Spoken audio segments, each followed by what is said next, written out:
So how many of you have enjoyed the series? Today is week 7 of our series based on the book, as we just talked about, Braving the Wilderness by Dr. Brené Brown.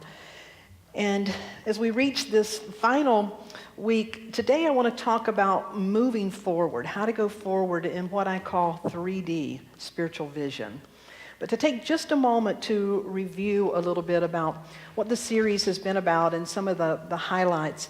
You know, Joseph Campbell said, "The privilege of a lifetime is being who you are." Isn't that so true? There's another, I don't remember who says it, but someone says there are two great days in your life. The two greatest days in your life are the day you were born and the day you discover why you were born.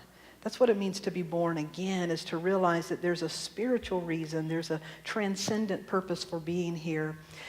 And so throughout this series, we've talked about cultivating a sense of true belonging to ourself, what I call our sacred self, and maintaining a sense of sacred connection to all others.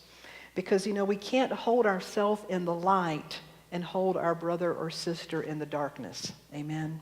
That it's about waking up and holding ourselves accountable, holding ourselves in the light, and holding all of humanity in that same light, being able to behold that in them. And so we started this series. Brené introduced the concept, the difference between fitting in and belonging. Would you show us the first slide? One of to me, the most poignant parts of the book is when she talks about interviewing junior high school students and asking them, what's the difference between fitting in and belonging? They said, belonging is being accepted for you. Fitting in is being accepted for being like everyone else. They went on to say, if I get to be me, I belong. If I have to be like you, I fit in. And that her research and other research goes to show that trying to fit in actually inhibits true belonging and creates a sense of alienation, that belonging is really an inside job. It's staying connected to who we are and to what binds us as humans. The next point that she sort of makes, and she carries this throughout the book, is bringing awareness to the us versus them mentality, or what I would call the shadow of the other. And instead of seeing people as the other or us against them, or it's this way or that way, the either or thinking or the us against them, is to really cultivate a broader sense of inclusivity, of elevating the conversations. Don't reduce it to us versus them, or it's got to be this way or that way. And so there were some practices that she gave, what she called 4 practices of belonging. The last 4 weeks we have focused on them. The first was, people are hard to hate close up, move in. The second practice, speak truth to BS, bullshit, and be civil. The third practice, hold hands with strangers. And last week we talked about the fourth practice, strong back, soft front, wild heart. All of these in some sense seem almost paradoxical, like hold hands with strangers, strong back, soft front. But when you go deep, as we did, into the teachings, you realize that it's a very powerful way of waking us up to both our common humanity and the spiritual essence of who we are. And so that essentially concluded what she had written last week. But for me, I wanted to take it one step further, because if you really think about it, what this series has been about cultivating situational awareness and spiritual awareness. That when we find ourselves in the day-to-day situations of life, to stay awake, to stay connected, to notice what's going on inside of me, what's driving me, what's being triggered. Situational awareness. We don't numb out to it, to be really present. But then there's the spiritual awareness. And Dr. Brown said she believes we are experiencing a spiritual crisis where we've lost this sense of what binds us together, and that what binds us together is rooted in compassion and courage. And it's very similar to what the Swiss psychiatrist Carl Jung said many years ago, when he said the modern world is desacralized. And he said, that's why we're in a crisis, that the modern person must rediscover a deeper source of their own spiritual life. So today, when we really think about, okay, how do I continue to practice this? How do I practice this every day of my life? I want to use what's called 3D spiritual vision. How to cultivate spiritual perception and spiritual awareness every day of our life. And that 3D, which is about the spiritual, developing and deepening our spiritual focus and spiritual awareness, the first D is devotion. Devotion, a practice of devotion. How many of you have some sense of daily devotional practice in your life? How many of you don't necessarily, and you don't necessarily have to raise your hand, but how many of you cringe a little bit at the word devotion because maybe it has some baggage around it? In a lot of traditions, devotion means sort of a ritualistic worship of a deity. It's tied to that. And so depending on your idea of devotion, the first thing I would say is to really broaden your sense to understand what is devotion. But we all need a daily sense of devotion. What devotion essentially does is it directs our focus. If you Google the word devotion, interestingly enough, the first thing that came up really was daily devotionals. You know, these things like, we have one in Unity, the daily word, where there's an idea every day that cultivates some sense of spiritual thinking. In the Science of Mind, or Centers for Spiritual Living, there's a Science of Mind magazine that does the very same thing. There are lots of different magazines that do that. Some of you may be familiar with the one that's called The Lighthouse, or there's a number of different ones. And there's even one called Devotional Divas. There's devotionals for men, devotionals for women. But it's an opportunity to start every day with some sort of idea. Devotional is not just a Christian idea either. It's a practice. If you think about it in the Sufi tradition, anybody ever seen the twirling dervishes? That's a devotional practice. Or the Buddhist chant. The Catholics pray with rosary. Jews wrap themselves in prayer shawls. Native Americans greet the day by greeting the sun. Muslims pray throughout the day or make a pilgrimage. Whatever it is, it's a practice to direct our focus. For me, what it really means, devotion is aligning our subconscious mind with our spiritual essence. To align our subconscious mind with our spiritual essence is truly what it means when we're talking about devotion. In the book, Talks with Great Composers, Arthur Bell is talking about the great Brahms, and he said, I always contemplate my oneness with the Creator before commencing to compose. I immediately feel vibrations that thrill my whole being. I see clearly what is obscure in my ordinary moods. Straightway the ideas flow in upon me. Measure by measure, the finished product is revealed. I always contemplate my oneness with the Creator before commencing to compose.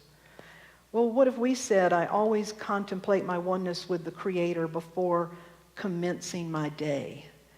That devotion is having a practice that aligns our awareness with greater awareness. It's reminding us to keep ourselves focused on our spiritual essence, that we're not just a physical being, but we're a spirit being. So what devotional practice do you have? Is there a need perhaps to go deeper? Is there an opportunity in your life to cultivate something even greater as far as a daily sense of devotion that continually reminds you of your spiritual essence? And the other piece about a devotional practice is that throughout the day, it's reminding you of the spiritual essence within everyone you meet. It's reminding you the spiritual essence that's present and available in every circumstance, in every situation. But it's creating something that will continually keep before you your spiritual identity, the spiritual awareness with all. So that's the first D in 3D is devotion. The second is direction. Have you ever prayed for some sort of direction? Because without direction, we feel lost. Without some sense of direction, we feel off course. I remember I had the pleasure of taking a cruise a number of years ago to Alaska, and I saw something that I'd never seen before. But on one of the stops, I decided, a friend and I got rented bikes. That was the excursion. We just went out on our own. We rented bikes. And so we were riding bikes around in Alaska. And we were headed down this little dirt road. And all of a sudden, there was a sign that said, "Choose your rut carefully. Next 42 miles." And I thought, what? And so we asked someone, and they said, well, when the ground is soft and people go different ways, it creates a rut. And then here in Alaska, it gets so cold and hard that it freezes. So you better choose your rut carefully. And I think so often in life we worry about finding the right rut rather than elevating it and really realizing that there's a whole nother level of direction that can be available in our life. How many of you are old enough to remember what a true map is? I think most of us can. For many years, I worked with a company where I was what you call a road warrior. I covered several different states, and so I was on the road for many miles, many days to the week. And I had a little box with all these maps. And if I got lost, and I have to admit I'm a little directionally challenged at times, so I'd have to pull over and remember getting out those giant maps and trying to figure out where in the world you were and how to get where you needed to be. And God forbid there be a detour. Well, thank goodness now we have what? GPS. Oh my God. Let's just take a moment and give thanks.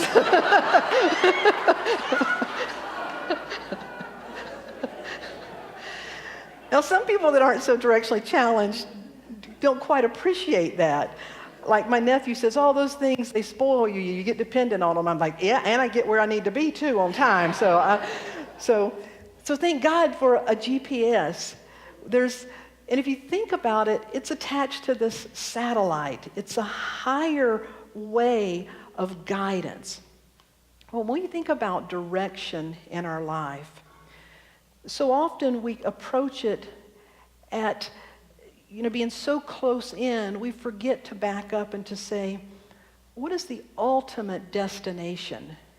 And ultimately, what is direction? You see, to me, whenever I need direction, I pray one prayer. May I be in the flow of life. Eric Butterworth tells a story about a man who he was in his late 40s, lost his job. He had done the same thing for all of his life and didn't know how he would find another job, didn't know what to do next. His self-esteem was really struggling, and he needed direction, and he was frustrated. And as he was sitting at a table thinking about this, a spider began to crawl across the table, and without even thinking, he just brushed it off. And immediately, the spider didn't hit the floor, but the spider did what a spider does. And that instantaneously began to draw upon its resources to create that strand and slowly let itself down. And that man said in that moment, he thought, if a spider has within it the resources that it needs and is connected, then surely I have within me what I need. And he said, let me be in the flow of life. You see, that's the ultimate thing that we're seeking. When you're seeking direction, I encourage you to back up a bit. It's whether do I take this job or that job? Is it time to do this? Am I on my right purpose? Back up a bit. Always go to the foundation and ask yourself, am I aligned with the flow of life? And what do I need to do to be in alignment with the flow of life? I had the pleasure of meeting Jean Houston a few years ago out at Unity Village. And if you know Jean Houston, she was sort of the adopted daughter of Margaret Mead, the great anthropologist. Margaret Mead said, never doubt what a group of committed citizens can do, that they can change the world, that indeed that's the only thing that ever has. She was a really savvy woman, plugged in to universal mind. Jean Houston, as a young woman spending time with Margaret Mead, said one day Margaret Mead got a phone call. She was invited to go to Washington, D.C. to give a big presentation. And at the time, this was a big thing for Margaret Mead. And she didn't have a lot of time to prepare, and it was on a very specific topic. And Margaret Mead said, I need a piece of information that I can't find. Now, this was back before we had another, thank God, Google and the internet, where you can, where is that scripture? Where's this? Where's that? We can Google it. Well, this was before that. And so she needed a piece of information that she could not recall, and she didn't know the details, but she was dependent on that piece of information to be able to provide this talk. And so she just said, universe, this information must find me. It must find me. Now, I like the way she turned it around. She didn't say, I need to find it. She said, this information must find me. And Jean Houston said she went on about her day, and the next day they got up and they would typically take a walk through the park in the first thing in the morning, and they did that. And so this next day as they're taking a walk, a woman says, Professor Mead, is that you? Is that you? And the woman gets closer and she said, yes. And she said, well, you may not remember me, but I'm Margaret Nordstrom. And she said, oh, I remember you. Yes, you're Margaret Nordstrom. You were in the class of 1947 and you never finished your final exam paper. And Margaret laughed and said, that's correct, but I did graduate, and I actually went on to graduate school, and I just finished. And Dr. Mead said, oh, really? What is your area of expertise? And the area of expertise was exactly what she needed. Jean Houston said she took her by the hand and said, come on, you must come home with me. And had an in-depth conversation and got exactly what she needed and gave a wonderful presentation in Washington, D.C. Jean Houston said, Margaret, you are the luckiest person I've ever seen. She said, no. I am blessed because I know what it is to live in the flow of life.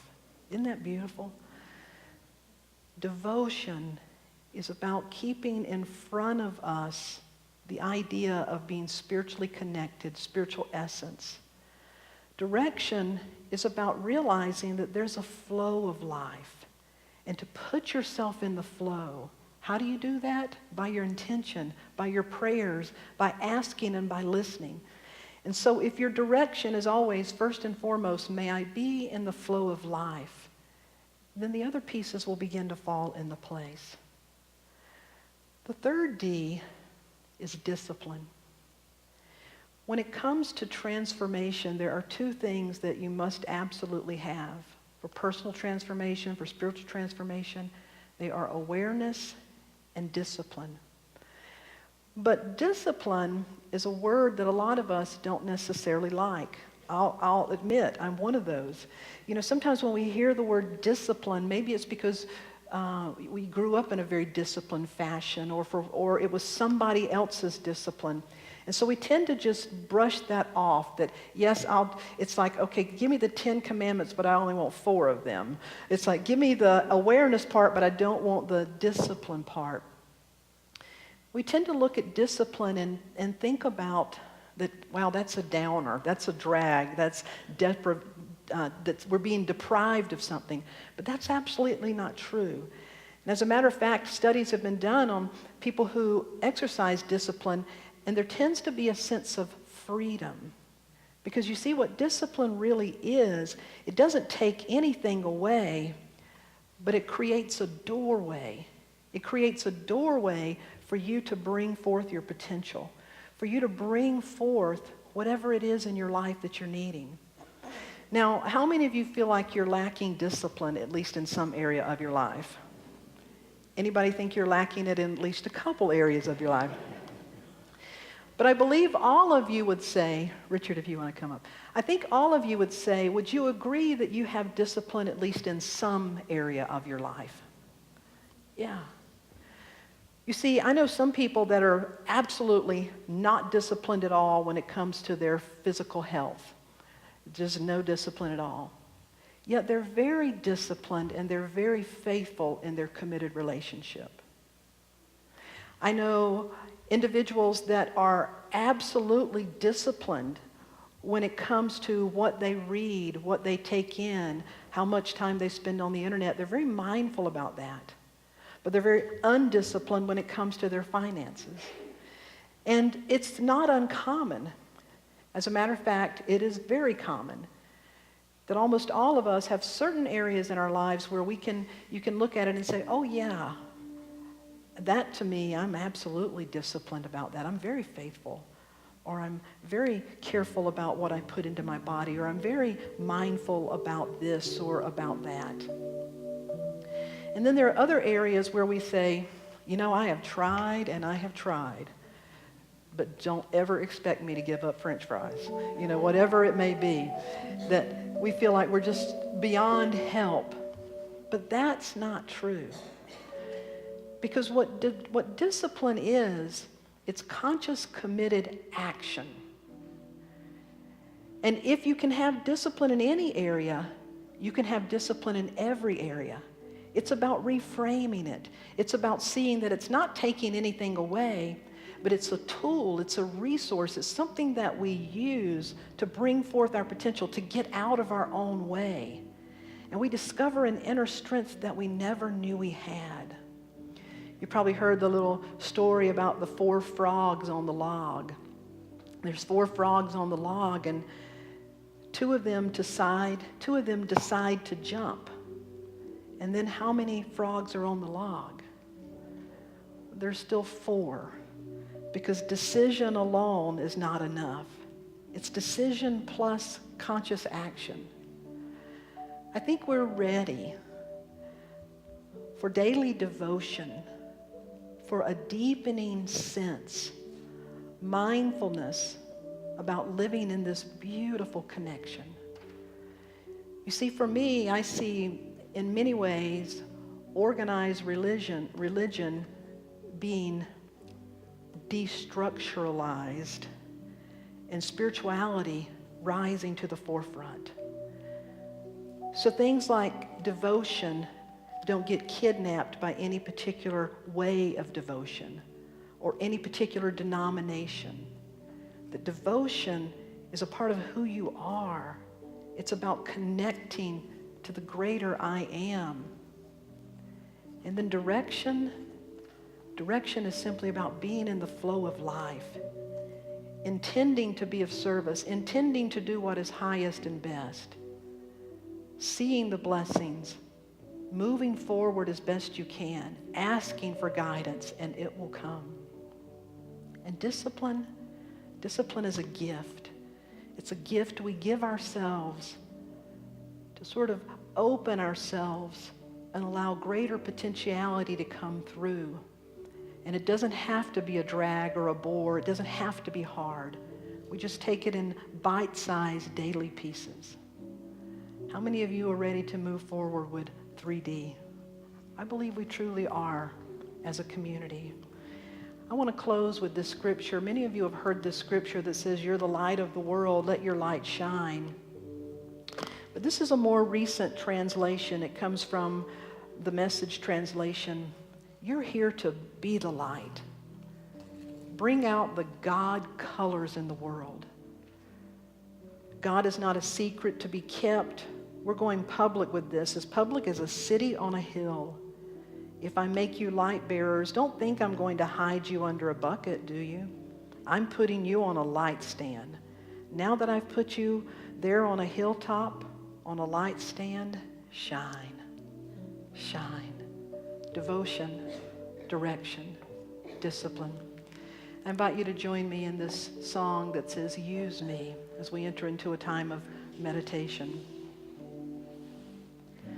Use me, oh God, I stand for you, and here I'll abide as you show me all that I must do. invite you to close your eyes.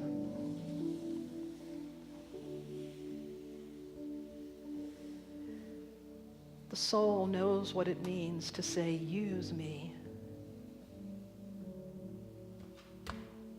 It's the same language that the rose would say when it says, let me bring forth my radiant beauty. When nature would say, let me bring forth the potential that has been bestowed to me uniquely.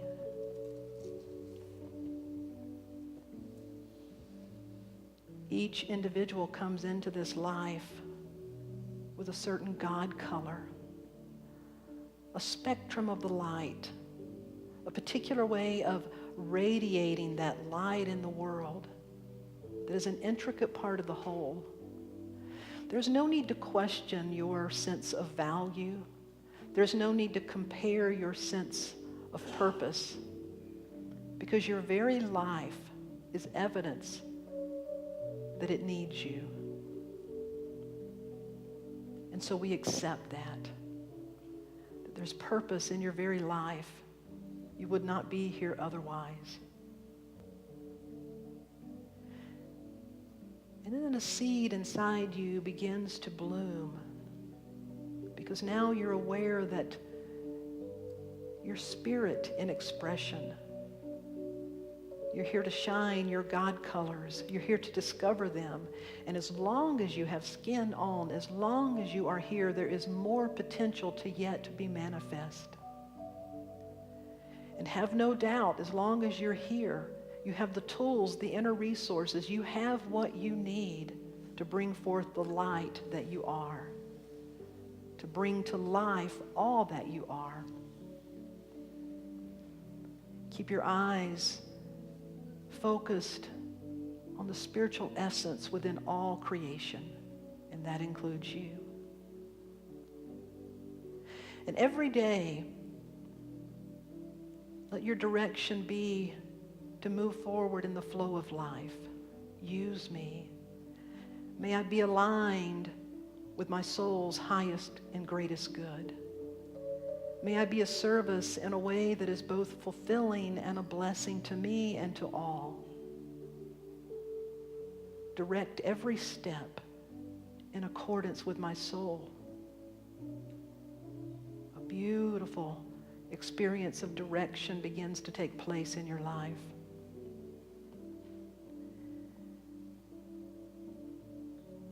And then we reframe the gift of discipline. You see, discipline is not something we have to do. Discipline is a way that we create and become the way. It's a doorway for choice. It's realizing the power and potentiality of every choice. It's becoming clear about what matters most.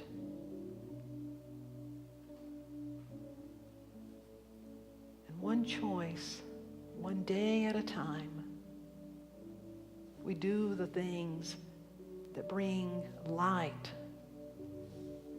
that grow us.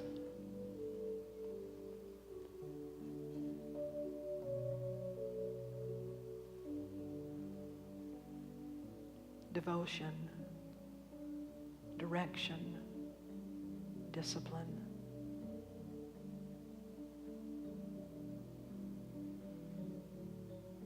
And in this sacred space, we bring to our awareness those that we are holding in our hearts, people and situations we're holding in prayer.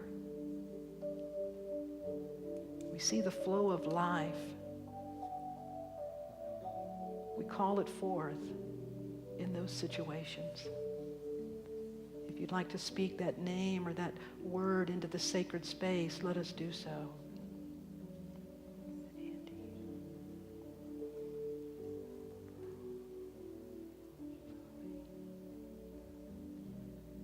I invite you to speak your own name.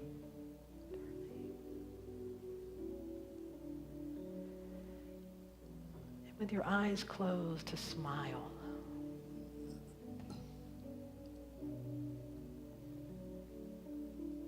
And as the Buddhists say, feel it so deeply that you can feel your liver smile. Feel every cell in your body smile. Yes, I take it in. I'm here to be of service. Use me. Use me, oh God, I stand for you, and here I'll abide as you show me all that I must do. I invite you to open your eyes, and when you're ready to stand, to join me in the chorus of this song. Command my hands, what must they do? Command my life, it's here for you. God is the love that heals all creation. God is creator, makes all things new. And God needs us to shine its light as me, as you. So use me, oh God, I stand for you, and here I'll abide as you show me all that I must do. Use me once again from the top. Use me, oh God, I stand for you, and here I'll abide as you show me all that I must do. Show me all that I must do. Show me all that I must do.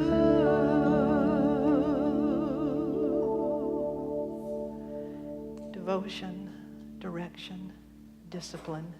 Use me, use us, and so it is. Amen.